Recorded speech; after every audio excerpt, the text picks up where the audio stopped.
بسم الله الرحمن الرحيم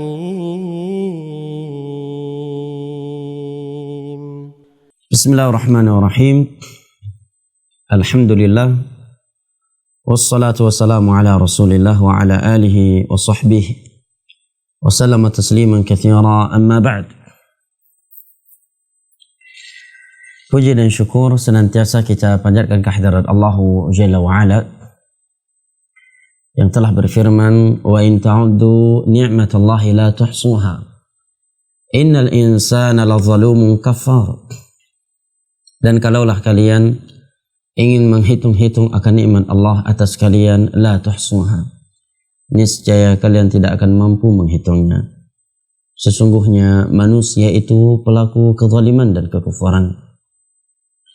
Alhamdulillah, berkat nikmat kesehatan dan kesempatan setelah hidayah taufik dari Allah Jalla wa'ala, sehingga pada sore hari ini kita dapat berjumpa kembali di kajian interaktif kita ini di ruangan dengar radio kita, Radio Syiar Tauhid Aceh 96,1 FM, pada kajian kitab Al-Kabair, dosa-dosa besar, karya Al-Imam Az-Zahabi rahimahullahu ta'ala.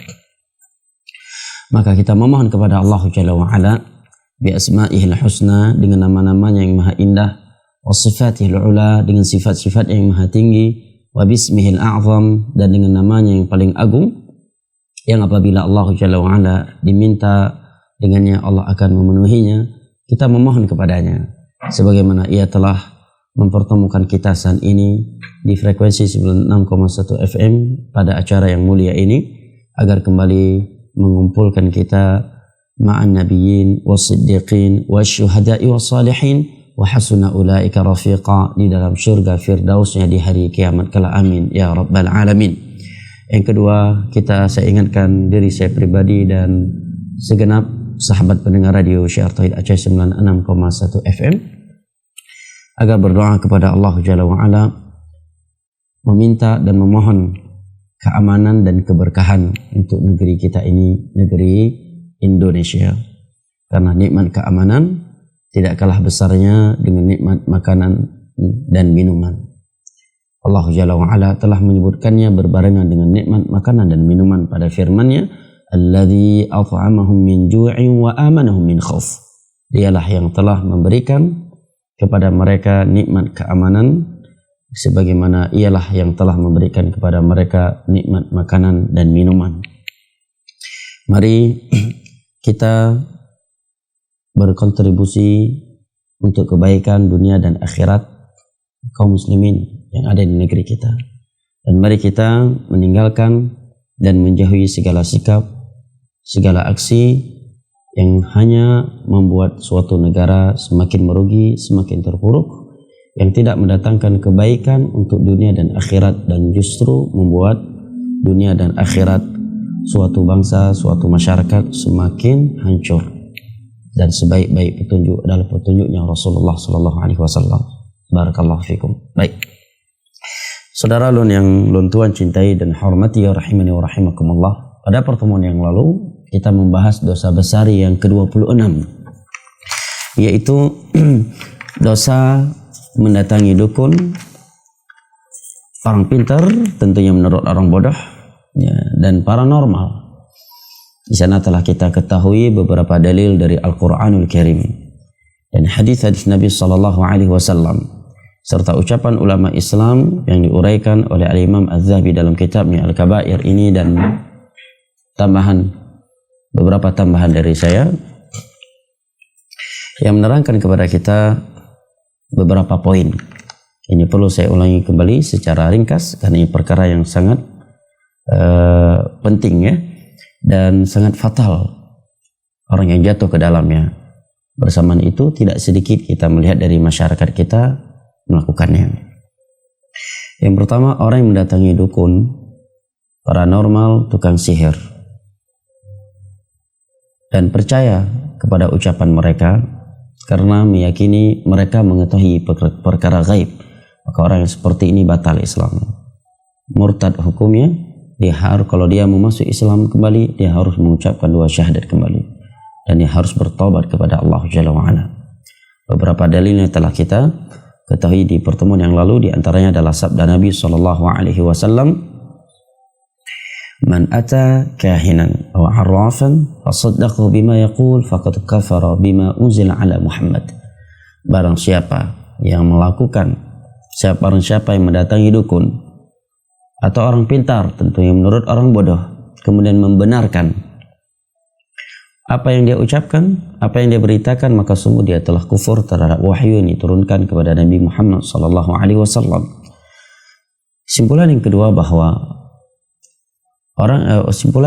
Rincian yang kedua adalah orang yang mendatangi dukun, dia tidak percaya terhadap ucapan si dukun, tapi dia datang iseng-iseng saja. Kita coba aja lah sama dukun, walaupun kita tahu dia dusta, dia tidak mengetahui perkara gaib, siapa tahu bisa sembuh. Udah capek, udah lama kita berobat sama dokter kok nggak sembuh-sembuh. Datang iseng-iseng tanpa percaya kepada mereka dan tidak membenarkan berita yang mereka sampaikan.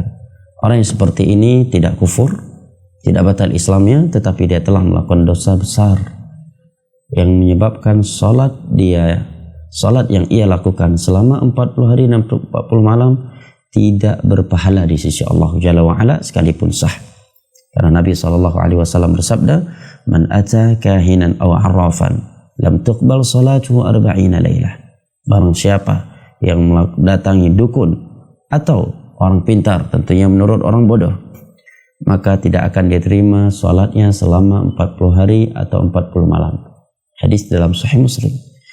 Yang ketiga, dia mendatangi dukun bukan karena meyakini dukun tahu perkara gaib, bukan pula untuk berobat iseng-isengan kepada dukun, tetapi dia mendatangi dukun atau orang pintar, tentunya menurut orang bodoh. Tujuannya untuk mengingkari kemungkaran yang mereka lakukan dan menyingkapi kedustaan mereka di hadapan manusia. Maka ini bagus kalau dia memiliki kemampuan, dia punya power, ya, seperti aparat keamanan. Seperti di Saudi Arabia ada aparat atau polisi yang dibentukkan khusus untuk mengintelin, untuk mencari orang-orang yang bekerja sebagai dukun.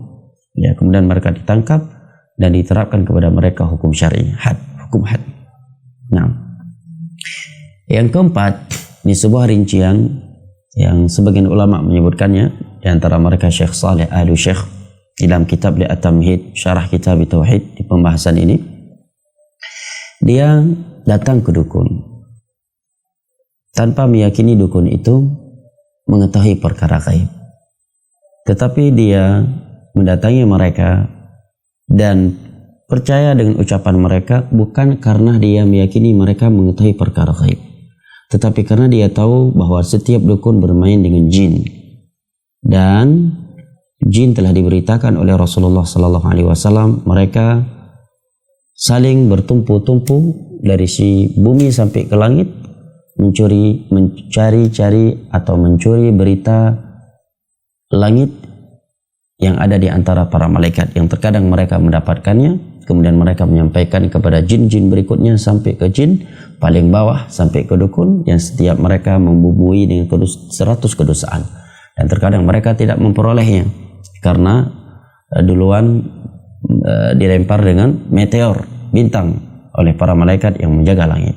Nah, apabila dia percaya kepada ucapan dukun atas dasar ini, bukan karena dia meyakini dukun mengetahui perkara gaib, dan bukan pula karena dia meyakini jin itu mengetahui perkara gaib, tetapi karena atas dasar tadi, maka sebagian ulama menyatakan ini sekalipun dosa besar tapi tidak membatalkan Islamnya, karena dia tidak meyakini dukun dan jin mengetahui perkara gaib, melainkan dia percaya karena dasar tadi. Itu pun ya karena ada hadis yang menyampaikan bahwa terkadang jin memperoleh berita tersebut dan terkadang tidak.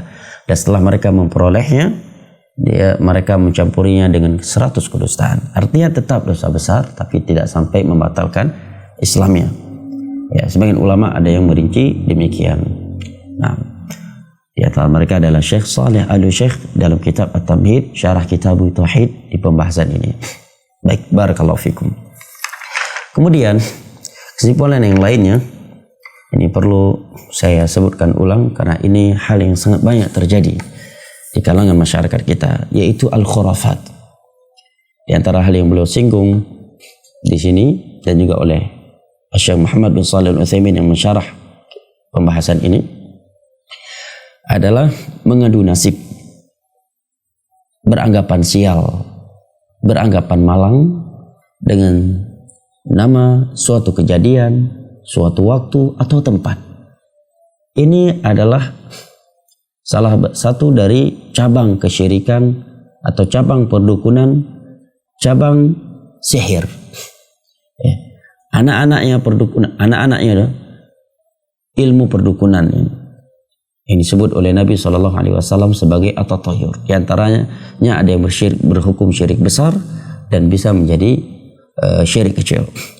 Di dalam sebuah hadis Nabi SAW bersabda, la adwa wala tiyarata wala safar wala hammah wala naw'a. Nah, Nabi SAW bersabda, tidak ada penyakit yang menular dengan sendiri tanpa izin dari Allah. Karena di antara khurafat orang jahiliyah di masa itu, mereka berkeyakinan bahwa suatu penyakit itu bisa menular sendiri. Dengan dia duduk dengan orang yang berpenyakit, otomatis langsung menular tanpa menisbatkannya kepada Allah Jalla wa'ala, kepada kehendaknya. Yang kedua, wala tayarah, tidak boleh mengadu nasib, beranggapan sial, beranggapan malang dengan seekor burung. Orang-orang jahiliyah di masa itu punya kebiasaan mengadu nasib, beranggapan sial dengan burung. Bagaimana itu? Hal itu para ulama sebutkan dengan beberapa hal. Ketika mereka ingin safar, maka mereka melepaskan seekor burung terlebih dahulu. Apabila burung yang mereka lepaskan tersebut terbang ke arah kanan, maka mereka beranggapan baik. Berarti safar yang akan kita lakukan ini safar yang berkah, safar yang menghasilkan kebaikan. Tetapi jika burung yang mereka lepaskan tersebut terbang ke arah kiri, maka mereka beranggapan sial, beranggapan malang. Atau terbang ke arah depan, ya, maka mereka menganggap ini safar yang tidak baik, maka mereka pun membatalkannya. Nah, atau dengan suara burung, mereka juga terkadang beranggapan sial dengannya. Wala safar, yang ketiga kata Nabi SAW, tidak boleh beranggapan sial, mengadu nasib dengan safar. Ya, safar ini dua terjemahannya dari kalangan ulama. Yang pertama penyakit kuning yang di perut, yang kedua bulan safar. Nah, karena pada dua hal ini terjadi khurafat di kalangan kaum musyrikin di masa itu. Penyakit kuning yang mereka berkeyakinan itu adalah penyakit yang mendatangkan kemalangan dan seterusnya. Begitu pula dengan bulan safar. Mereka menganggap bulan safar adalah bulan yang malang, bulan yang tidak baik seorang melakukan safar jauh di dalamnya, menikah ya, atau membuka usaha-usaha. Dan rupanya kalau kita lihat pada sebagian masyarakat Gedayo, ni matang na ta lagi yo. Badanya orang Aceh keun bulan tuum, bulan safar, yang ke bulan safar. Sebagian orang Dayo beranggapan bahawa bulan safarnya bulan tuum, hanagat untuk kahwin yang bulan safar. Nyo balih toko hanagat dah mulai toko dah mukat bab bulan safar. Nyo rumah kali rumah baru hanagat dah tambang langsung rumah baru bulan safar, karenanya bulan tuum. Maka miana anak muda laki izin kahwin bab orang syik bab bulan safar, bisa-bisa orang tua gebatalkan nilai kata tabah lenyap tua nyo tengah bulan safar bulan tuum pereh le mati bulan tu. Nah, nyo pereh anak muda mi pereh mi puplung dak ni nenggau medan gede ya kebu ya yang bulan safar pelaku anak inanggap ideh medan. Ini salah satu dari akibat buruk khurafat. Nyan akidah jahiliyah tengku mutuah benan depu. Beranggapan sial dengan bulan safar, menganggap bulan safar, bulan tu hanagat trenu belang, hanagat trenu laut, hanagat tamang rumah baru, hanagat menikah di bulan safar, hanagat memulai toko baru, ya. Nyan akidah jahiliyah masyarakat mutuah, saudara mutuah. Nyan akidah jahiliyah. Baik tagai-tagai ni patih. Dak urang malim, dak tan malim pi pegahaba, walaupun na kupiah haji tu le, na surban raya tu le, ge pakai jubah, ge pakai jakrung, nyan khurafat jahiliyah. Atau bisa-bisa jadi dia dukun. Ya, kok tahu dia perkara gaib? Mana ayat, mana hadis yang menerangkan bulan safar bulan malang? Perkara gaib ya, tiada yang mengetahui kecuali Allah, kecuali perkara tersebut yang memberitakannya Allah dalam Al-Quran atau hadis Nabi SAW. Naam. Dan Nabi sendiri telah mengingkari khurafatnya orang jahiliyah terkait bulan Safar.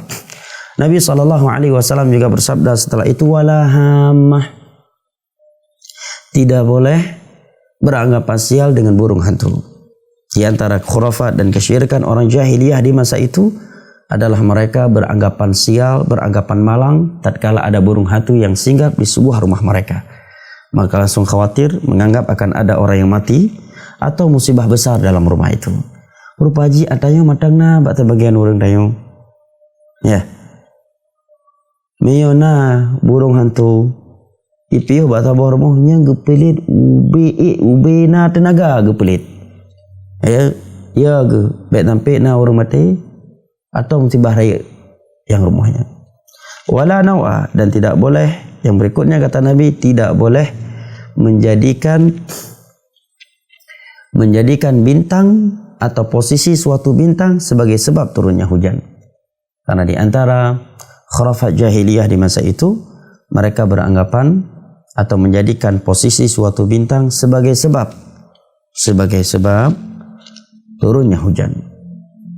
Juga di antara khurafat dan syirik orang jahiliyah di masa itu adalah suka mengadu nasib dengan jimat. Oleh karena itu Nabi SAW bersabda, inna tiyarata wa tiwalata wa tamimata syirkun. Bertatayur, beranggapan sial, beranggapan malang, mengadu nasib dengan seekor burung, mengikat kalung-kalung yang berjimat, dijadikan sebagai sebab untuk tercegahnya dia dari keburukan, atau memasang jimat, itu adalah bentuk syirik. Suatu ketika Nabi SAW melihat sebuah gelang di tangan salah satu sahabatnya dalam riwayat yang sahih. Maka Nabi pun bertanya, ma hadza? Nyo gelang pe nyo, bahasa Dayu Aceh. Pe nyo. Gelang apa ini? Dia pun menjawab, minal wahinah, karena baru masuk Islam. Nyo gelang obat wahai Nabi. Ini gelang obat supaya enggak kena penyakit wahan. Supaya tidak terkena penyakit wahan, penyakit yang menimpa kedua telapak jari, ya, atau jari jemari tangan seorang, yang bisa menyebabkan runtuhnya sebagian jari jemari. Artinya itu jibat. Ya, bahasa tanya orang Aceh, ubat kampung. Baik kenang penyakit kudis dan semisal dengannya. Maka nekun Nabi SAW, inza'hu fa innaka law mita ma aflahta abada. Bahnyang buang gelang tersebut. Kalau kamu mati masih menggunakan jimat ini, kamu akan binasa selama-lamanya. Kamu tidak akan bahagia selama-lamanya. Ini jimat, ya. Dan demikian sabda Nabi SAW kepada para sahabat kita, kepada sahabatnya. Dan ini matangna bak sebagian orang tayo, gemukat bakso gepake jimat. Pegahnya na gejuk le orang malim. Atau sebagian orang tayo gepake cincin dengan anggapan. Yang ini yang kita bahas, bukan yang tidak ada, bukan orang yang tidak ada anggapan, ya, sesuatu di dalamnya. Nyo cincin kalau pakai le Abu Fulan Abu Alan, dia orang malim dah. Kalau peruh-peruh lagi, kan. Subhanallah. Ya, nyo kebai kena mina ada pakai cincin nyo gadah ya ada ke orang. Ya ulu-ulu pelung dari tayo. Hai kibai pelung orang lagi ulu orang je. Ya. Atau ngapa mi nak tabah cincin nyo noh taja hande de. Hai kibai hande de. Peng tape tabah. Ya. Ini adalah kesyirikan. Atau benang ikat benang bak perut orang memeng.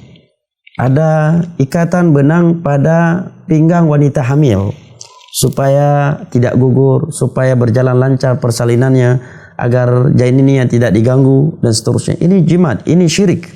Dak tengku yang bi pijit. Ya, dak orang malim dak tahap pijit, ngaian pi pelaku syiriknya. Gaitnyan sendiri pelaku syirik. Nah, ya. Atau bak maya, bak pura anak mit diikat suatu benang dengan alasan ini benang kalau peruh-peruh le orang malim. Ya, supaya baik kinang jin hai tengku. Hai syederam tua. Saw malim urang lawatnya dengan Nabi SAW. Saw malim ulama lawatnya dengan para sahabat, para nabi, para tabiin, tabi'ut tabiin. Nah pernah orang jak peruh-peruh benang. Nah pernah orang yang ikat benang bak pinggang urinang hamil, bak pinggang anak mit supaya baik sentuh lejen. Nah pernah Nabi gehai Umar, hai Umar hom jak yang perang. No jak le. Yang pak benang duduk baki. Kalau ku puruh, kalau ku baca surah Al-Baqarah, lehnya baru yang perang. Ya han tubuh ini berdiri. Nah pernah. Tahu malam ulama lebihnya dengan Nabi SAW dengan tanda kutip tentunya. Kemudian bukti itu syirik adalah di saat benang itu putus mulai ada kekhawatiran, mulai ada kegelisahan. Ini bukti yang nyata yang dia tidak bisa mengelaknya. Bukti adanya keterkaitan hati kepada makhluk, kepada benang tersebut. Naam.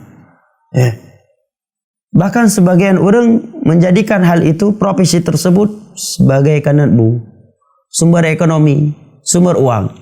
Ya, jok menang tidak perlu harga 50 lebih.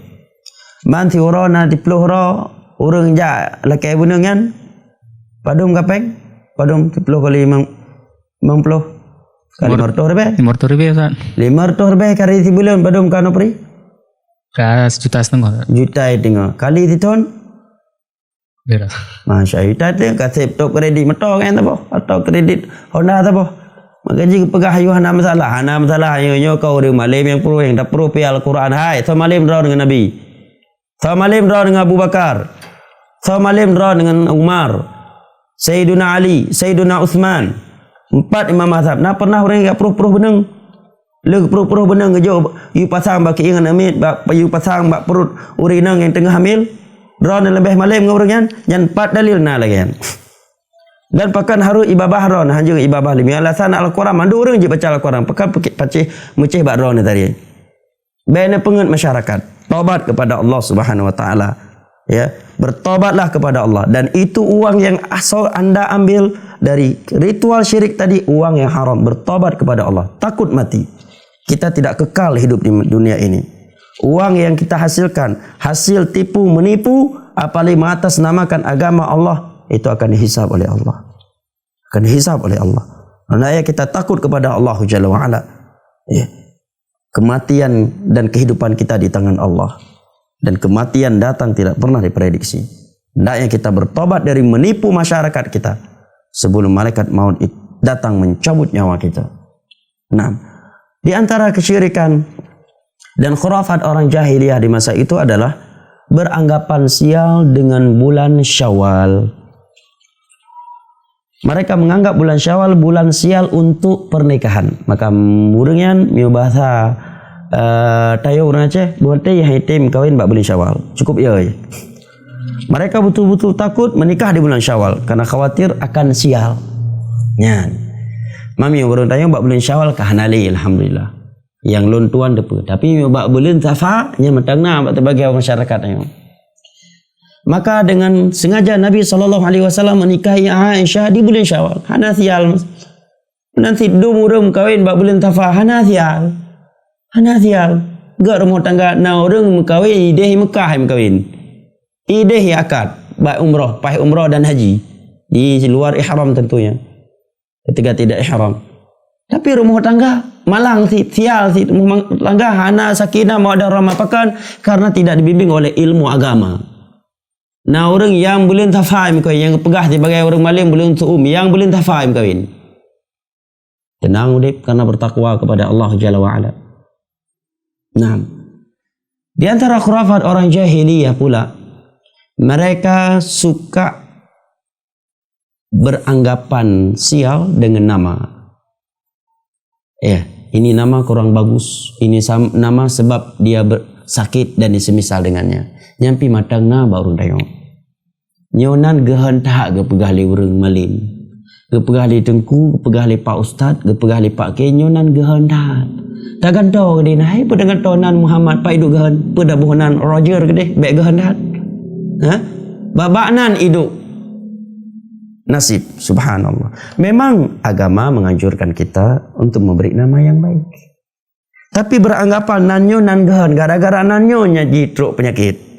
Bahkan sebagian nan yang keleu sebagian orangnya nan gehan nan Islam. Subhanallah. Sehingga sebagian nan menggantau-gantauan ya karena penyakit. anggapan nyonan gehendak ke pegah le urang malim. Yu ganto ke deh. Maka jika im sakit. Dengan sakit lom nyonan penang nyok juk nan yang gat aboh. Ya tengah nak balik lom kenan. Malam yo aku minta nan, aku fikir-fikir, aku lop-lop kitab dia apa? Subhanallah. Jarang dah buat acting sebagian orang. Buat pengetgop atas nama agama. Nyan hai saudara tuah yang khurafat jahiliyah. Nyan bentuk khurafat jahiliyah. Demikian pula di antara bentuk khurafat jahiliyah di masa itu, mereka suka beranggapan sial apabila mampir suatu tempat yang angker seperti hutan tanpa meminta izin kepada penghuni tempat, yaitu jin. Maka mengurungian gepiyuh bak tabah hutan, bak tabah yu bakai akan ngelakai izin bak penghuni atau penjaga pakainya. Padahal yang penjaga pakai Allah Subhanahu Wa Taala. Kamu menduk ino siap biar tagai-tagai ni ganggu kamu. Hana tujuan lain kamu kena sekedar untuk istirahat. Nyan syirik jahiliyah. Maka gepurna oleh Nabi SAW petunjuk beliau apabila kita mampir suatu tempat, apakah di bawah pohon yang angker, hutan, pantai dan semisal dengannya, Nabi bersabda, man nazala manzilan faqala a'udzu bikalimatillahi tammah min syarri ma khalaq lam yadhurruhu syai'un hatta yartahil.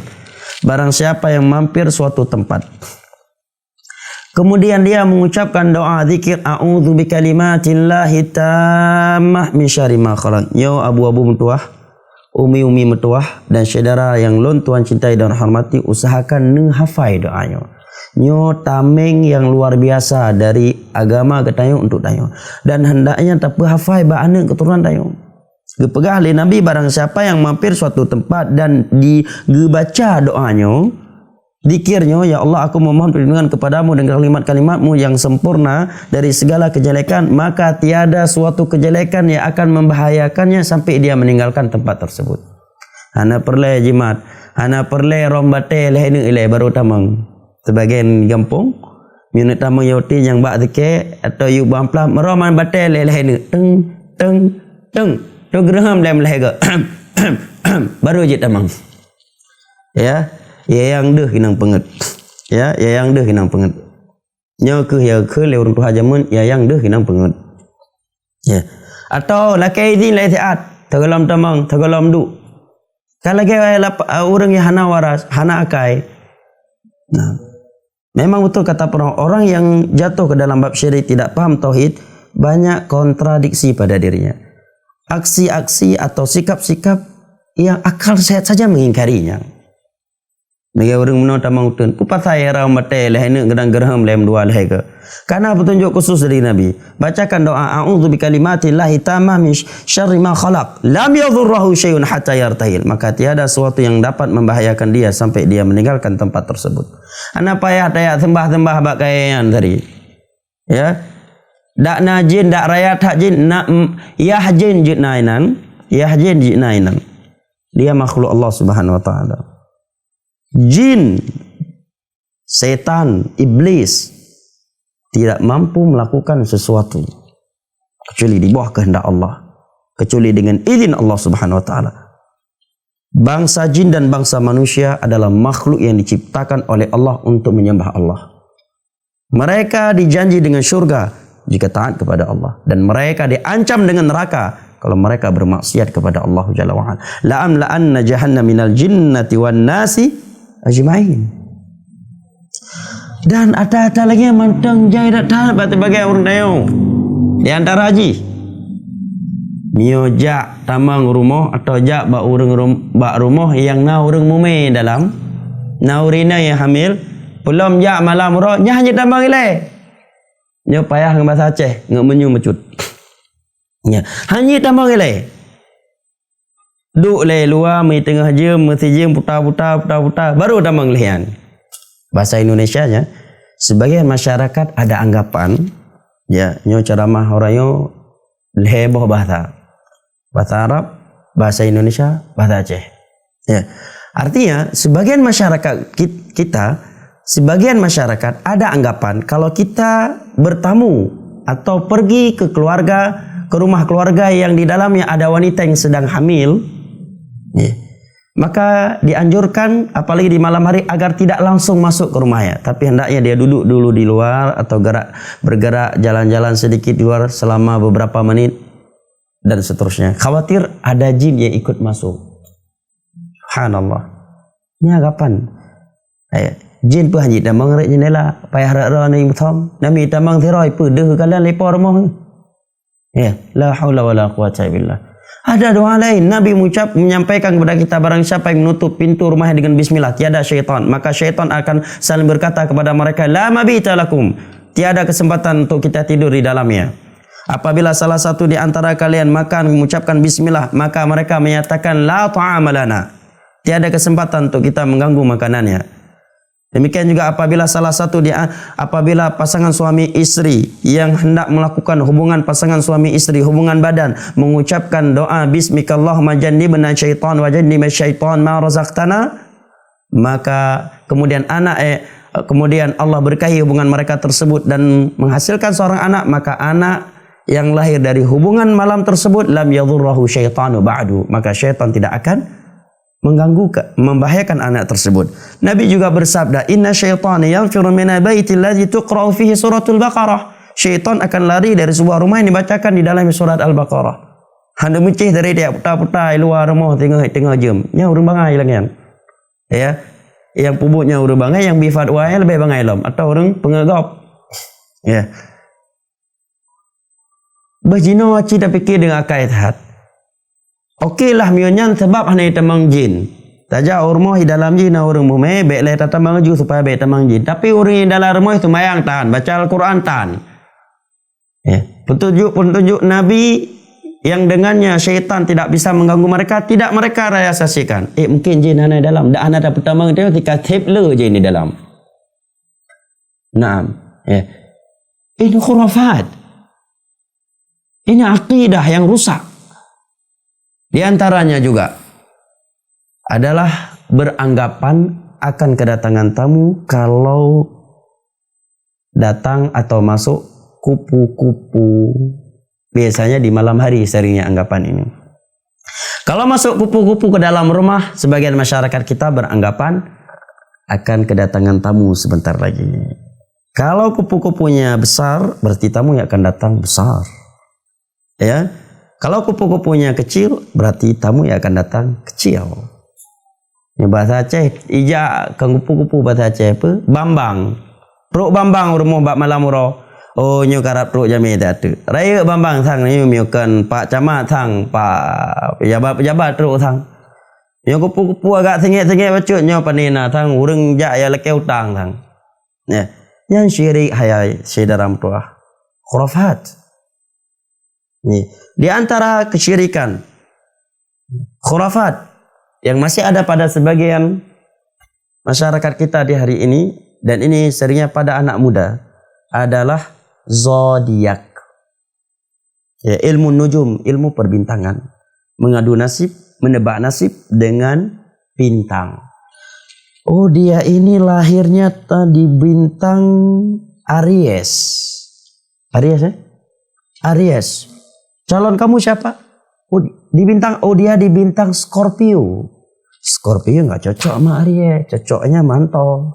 Akhirnya minta mengdak jirel ikut. Ya. Nah, kenapa penget? Ini zodiak ini dianggap oleh sebagian orang adalah pengetahuan yang menunjukkan seorang itu adalah intelek, pengetahuan yang luar biasa. Itu adalah budaya khurafat Abu Lahab CS yang diperangi oleh Nabi SAW. Itu syirik zaman bahola yang dibersihkan oleh Rasulullah SAW. Dulu disebut dengan ilmu perbintangan. Ya. Menebak nasib, menjadikan posisi suatu bintang sebagai sebab turunnya hujan. Sekarang diganti namanya pakai bahasa Inggeris zodiak. Urang kayak pakai bahasa Inggeris atau bahasa Yunani kahai bacut, kagaul. Walaupun yang tamathid asal usulnya dari Abu Lahab CS. Cuma mereka kena bahasa Inggeris ka moderat, kahai. Walaupun asal usulnya dari Abu Lahab CS segala mana Islam. Zodiak mengandung nasib dengan bintang, menebak nasib dengan bintang. Atau yang mentang nabak sebagian masyarakat ayo beranggapan sial dengan memakai baju terbalik tanpa sengaja. Tanya Aceh, mau balik pakai baju. Pahina ni pakai baju yang balik, Masya Allah nyam tuahnya mudah rezeki kaya. Hai, kiba mudah rezeki mi hanai kerja. Kiba mudah rezeki mi hanai melakai Allah.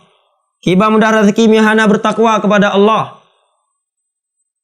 Allah Jalla wa Ala berfirman, "Wa may yattaqillah yaj'al lahu makhraja wa yarzuqhu min haitsu la yahtasib wa may yatawakkal 'ala Allah fahuwa hasbuh innallaha balighu amrihi qad ja'ala Allahu likulli syai'in qadara." Barang siapa yang senantiasa bertakwa kepada Allah, Allah akan senantiasa memberikannya jalan keluar, memberikannya rezeki dari sisi-sisi yang tidak ia prediksi. Barang siapa yang senantiasa bertawakal kepada Allah, menyerahkan ketergantungan hatinya dengan sempurna kepada Allah, Allah akan cukup untuknya. Allah Maha menang atas segala urusannya, segala sesuatu telah ditakdirkan oleh Allah Jalla wa Ala. Dan apa dalil dari Al-Quran dan hadis yang menerangkan bahwa orang yang memakai baju terbalik tanpa sengaja adalah sebab dan mudahnya rezeki? Secara dalil syar'i enggak ada. Secara kauni juga tidak. Secara kauni takdir juga tidak. Tidak pakai baju takkan si minggu na bertujuh ke tak pakai baju yang balik tanpa sengaja. Dumur hana pakai baju yang balik mupeng tan. Ya. Dari sisi mana bentuk syirik? Dari sisi kita telah menjadikannya sebagai sebab kebaikan atau kejelekan tanpa dalil secara syar'i, dan tidak pula dia sebagai sebab secara kauni. Dan para ulama memberikan kaedah dalam hal ini agar mudah untuk memahami itu syirik kecil ataukah bukan, itu khurafat ataukah bukan, dengan sebuah kaedah yang berbunyi ja'alu syai' sababan wa laysa sababan minasyirkil asghar. Menjadikan sesuatu sebagai sebab kebaikan atau kejelekan, padahal itu bukan tanpa dalil dari Al-Quran dan hadis yang menerangkan bahwa itu sebab kebaikan atau kejelekan, dan tidak pula secara kauni. Sisi syiriknya seakan-akan dia telah mensejajarkan dirinya sejajar dengan Allah di dalam menentukan suatu perkara sebagai sebab suatu kebaikan atau kejelekan. Di antaranya juga dia yang masih ada pada sebagian masyarakat getayo, nyo be taji di kampung. Nyo gepak mi pulau malam yang cukup ya ke. Nyo gepak mi mate mi. Nabrak kucing, kemudian kucing yang dia tabrak mati, itu betul-betul gelisah, khawatir, malang perjalanannya. Maka dia akan langsung berhenti, dia ambil kucingnya, dia tanam, kemudian dia akan ke toko, beli garam, kemudian membagi-bagikan garam kepada orang sekitarnya. Ya yang deh kenang penget, dak urang malim pegah, drone kenang penget. Nah, empat dalil bahwa barang siapa yang nabrak kucing, tidak menguburkannya dan tidak membagi-bagikan garam, bisa malang. Ya, bisa malang. Kalau dia nggak sengaja, dia orang yang bertakwa kepada Allah, malang juga. Tapi anehnya kalau nabrak manusia, dia ambil jurus langkah sendiri, lari. Subhanallah. Lebih mahal seekor kucing daripada nyawa seorang manusia. Nabrak orang kita lari dan tidak khawatir malang. Perjalanan kita telah menabrak orang dengan sengaja atau dengan kesalahan yang kita lakukan. Orang lain mati dalam perjalanannya, tetapi begitu kita nabrak kucing, seekor kucing, walaupun tanpa sengaja, langsung kita gelisah, langsung merasa malang. Bukankah ini menunjukkan ini ada unsur keyakinan? Ja'alu syai' sababan wa laysa sababan minasyirkil asghar. Menjadikan sesuatu sebagai sebab kebaikan atau kejelekan, yang itu bukanlah sebagai sebab secara syar'i dan tidak pula secara kauni, adalah syirik kecil. Adalah syirik kecil. Di antaranya juga, ya, nyo agak lucu, tapi nyo na pernah lon dengar pai matau but awai. Pai matang banyak. Nyo na dua boh pusing atu le, sebagai nasi pegah nyo tang ro ke inang dua boh pusing ba oleh. Pernah dengar ini? No pri? Pernah ya? Apa bahasa Indonesianya? Pusing di kepala? Pusingan. Hah? Ya, dua bentuk ini, bentuk bulat yang di kepala. Kalau jumlahnya lebih dari satu, sebagian orang beranggapan ini anaknya, istrinya akan lebih dari satu. La haula wala quwata illa billah. Mam ya ulai botak hanayan. Hanainang berarti. Allahul musta'an. Mengadu nasib.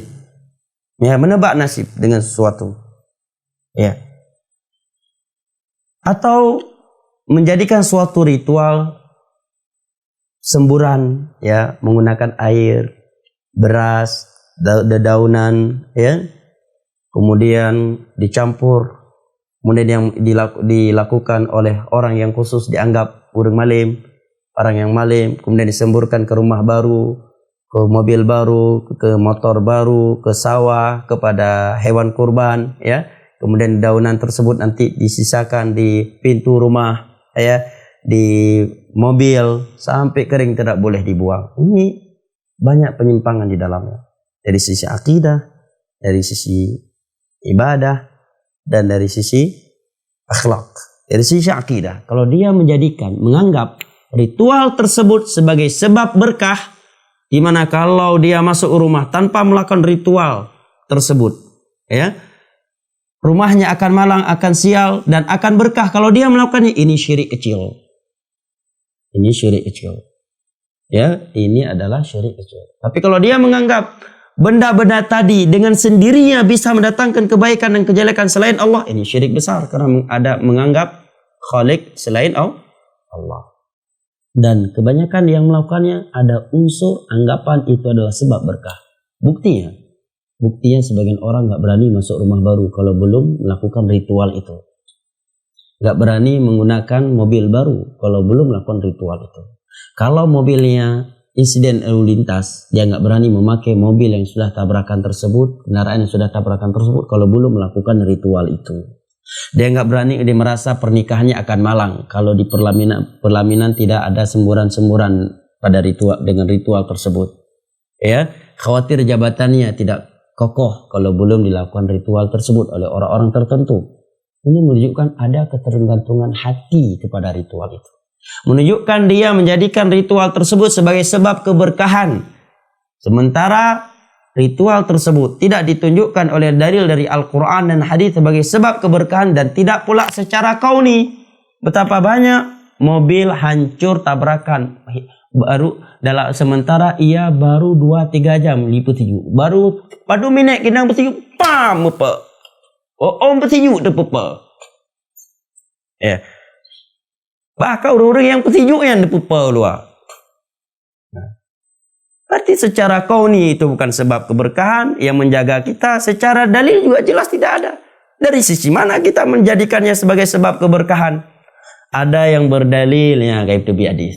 Bahwa Nabi pas perkahwin Fatimah gesiram ai tengku kebutuhannya hadis riwayat Tabrani, tapi dalam sanadnya dhaif. Ada seorang yang wadha' pemalsu hadis. Dan andai kata hadis tersebut sahih, itu bukan aksi pesejuk, tetapi itu adalah candaan Nabi dengan Fatimah kebetulan. Buktinya cuma menggunakan air. Bukan air khusus. Tiada bacaan-bacaan tertentu. Tanpa mencampurinya dengan beras. Ya. Tanpa menggunakan dedaunan tertentu. Ya. Tanpa semburan air ludah. Ingat itu. Dan itu tidak boleh lakukan pada setiap sahabat yang ingin nikah. Ya. Sehingga nggak bisa dikias. Baik. Kemudian Abu Bakar, Umar, Utsman, Ali, apakah melakukan ritual tersebut ketika ada orang yang menikah, ketika orang mau masuk rumah baru, mobil baru, kendaraan baru, naik jabatan baru, anak lahir, orang pergi haji, pergi umrah, turun ke sawah kepada hewan yang akan dikorbankan? Tidak. Ya. Agama kita lebih baik daripada agama para sahabat Nabi SAW. Nah. Sisi lainnya itu menyerupai ya, budaya orang-orang di luar Islam. Tidak sedikit antara mereka melakukan ritual yang seperti itu. Coba pergi ke Bali, ke Kuala Lumpur, ke Singapura, mereka menyemburkan tokoh mereka. Sebagian tayo supaya nyo bedeng Islami becuk benar zikir-zikir, akhirnya menambah jatuh ke bid'ah. Tambah bid'ah. Mana dalilnya? Mengkhususkan dalil ya. Mengkhususkan dalil dengan konteks-konteks yang khusus pada acara khusus tanpa dalil yang mengkhususkannya, ini termasuk mengada-adakan perkara baru dalam urusan agama. Apa dalilnya untuk ritual tersebut? Apa dalil zikir-zikir tersebut adalah paket untuk ritual itu? Ada dalil dari Al-Quran dan hadis? Tidak ada. Bukankah itu bentuk mengada-adakan perkara baru dalam urusan agama? Yang berikutnya ada unsur mubazir di situ. Kita buang beras, tabah bulukat, ibu bulukat cilet ya abah dari abah tirori pegang malini tipe barumu, tipe ba pituru moto ITP ba Honda bulukat melipu ya tipe ba pituru mau ke pajo gero atau gojok kana atau gojok ba ukurung pa bulukat ngat terau yang kagebah bulukat kagebah beruh. Bukankah itu mubazir? Sementara Allah berfirman wala tubadzir tabdzira innal mubadzirina kanu ikhwana syayatin inna syaitana kana li rabbih kafura. Jangan melakukan mubazir karena pelaku mubazir saudara setan.